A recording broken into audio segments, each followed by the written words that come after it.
Hello student, and today is the first chapter revision of first chapter the living world. Living world के अंदर जो main चीज है हमने क्या पढ़ा, लिविंग कौन होती है, कोई भी ऑर्गेनिज्म जो क्या करेगा, ट्विन करेक्टर शो करेगा। वो क्या, ग्रोथ के जो ट्विन करेक्टर वो क्या होंगे, वो अपने आप को मास में बढ़ाएगा और अपनी पीढ़ी को बढ़ाएगा, उसको हम क्या कहेंगे, लिविंग कहेंगे। बैक्टीरिया अपने आप को डिवाइड करती है और क्या करती है, अपने सिमिलर्स फॉर्म कर लेती है। जैसे एक बैक्टीरिया से डिवाइड होकर 2 डॉटर सेल आई, उससे आगे 4 आई। ठीक है जी। और मल्टी सेलुलर ऑर्गेनिज्म कैसे ग्रो करते हैं, बाय सेल डिवीजन। कैसे, सेल डिवीजन। ठीक है जी, कोशिका विभाजन के थ्रू। एक सिंगल डिप्लॉइड जाइगोट क्या करता है, फॉर्म करता है होल बॉडी ऑर्गन्स को। ठीक है जी। एक एन स्पर्म और ओवम मिलके क्या बनाएगा, जाइगोट, जो कैसा होगा, डिप्लॉइड, वो क्या बनाएगा, बॉडी को बना देगा। ठीक है जी। प्लांट्स में क्या होता है, ग्रोथ होती है सेल डिवीजन के थ्रू, कंटिन्यूसली अक्कर होती है पूरी लाइफ स्पेन के अंदर। एनिमल्स में क्या है, सेल डिवीजन अक्कर होती है अप टू सर्टेन स्टेज तक, but it occurs in certain tissue. ठीक है जी। एनिमल्स के अंदर जो सेल डिवीजन है वो एक एज पीरियड तक रहेगी, लेकिन फिर भी कुछ सेल्स के अंदर क्या है, होल लाइफ सेल डिवीजन चलती है, ताकि जो क्या है, इंजर्ड और लॉस सेल को रिप्लेस करती रहती है। यूनिसेलुलर ऑर्गेनिजम्स भी ग्रो करते हैं सेल डिवीजन के थ्रू, जैसे विट्रो कल्चर हमने देखते हैं माइक्रोस्कोप के अंदर। देन हमने पढ़ा इंक्लूसिव और एक्सक्लूसिव इवेंट कौन से होते हैं। ठीक है जी। इंक्लूसिव इवेंट्स कौन से होंगे बच्चों, जो क्या है, जैसे cell division, reproduction are mutually inclusive for whole life, सारी लाइफ चलेंगे। यूनिसेलुलर्स के अंदर अमीबा क्या है, डिवाइड हो, अगर उसके सेल डिवीजन हो नहीं रुक जाएगी तो वो क्या है, वहां पे एंड हो जाएगा उनकी लाइफ का, उनकी प्रजाति क्या होगी, विलुप्त हो जाएगी, स्पीसीज एक्सटिंक्ट हो जाएंगी, वो क्या है। लेकिन मल्टी सेलुलर के अंदर, ह्यूमन बींग्स, एनिमल्स के अंदर जो सेल डिवीजन है, रिप्रोडक्शन है, वो क्या, एक्सक्लूसिव। इंक्लूसिव इवेंट वो होते हैं जो क्या है, पूरी लाइफ पीरियड के लिए किसी ऑर्गेनिज्म में चलते हैं।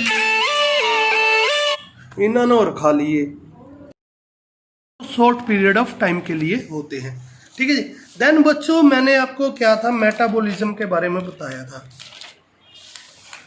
मेटाबॉलिज्म में 2 थी, एनाबॉलिज्म। एनाबॉलिज्म क्या है, the sum of total constructive processes known as anabolism. ठीक है जी। कुछ इंपॉर्टेंट क्या रहेंगी आपकी, इंपॉर्टेंट डेफिनेशंस आती हैं चैप्टर के अंदर, जैसे कि फुल फॉर्म क्या है, IUCN की, full form of IUCN, MMB, IUCN। इसका मतलब होता है बच्चों international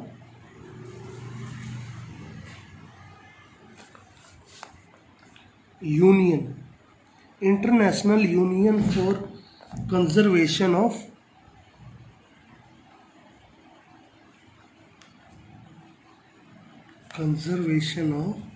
nature and natural resources. ठीक है जी। WWF का क्या होता है, क्या होता है बच्चों, वर्ल्ड, ठीक है जी, जो पूरे संसार की वाइल्ड लाइफ फंड है, जंगली जीवन के लिए जो फंड आता है वो कौन करता है, WWF। ठीक है जी। देन क्या था आपका, कंजर्वेशन, वर्ल्ड कंजर्वेशन डे, एक आपका वर्ल्ड कंजर्वेशन डे।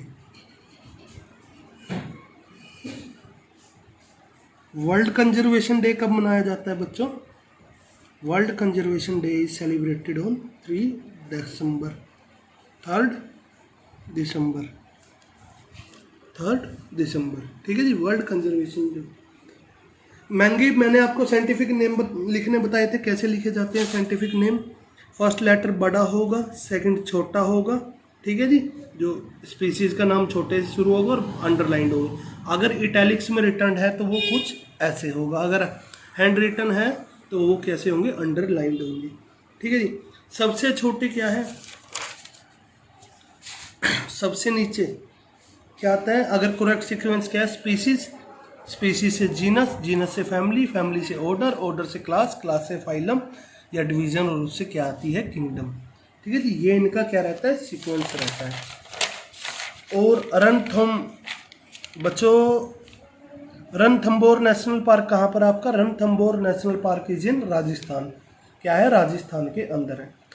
जो एनिमल्स और प्लांट्स का स्पेशल कहते हैं फंक्शन क्या है, they also excretion, irritability, reproduction are the characters of all the animals and plants. ठीक है जी। फिर मैंने आपको एक चीज़ और बताई थी, सेल्फ कॉन्शियसनेस। कॉन्शियसनेस क्या होता है कि सोचने समझने की शक्ति।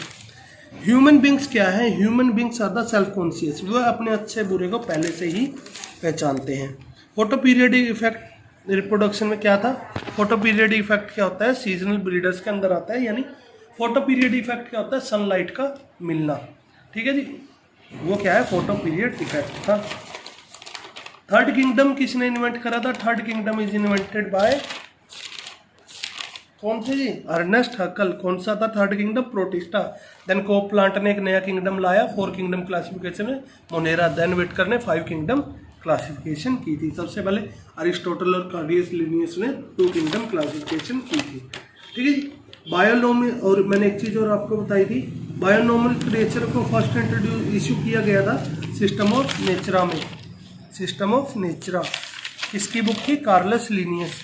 कार्लस लिनियस ने एक बुक लिख दी, सिस्टम ऑफ नेचरा, सिस्टम है की। ठीक है जी। System of naturae is written by Carolus Linnaeus.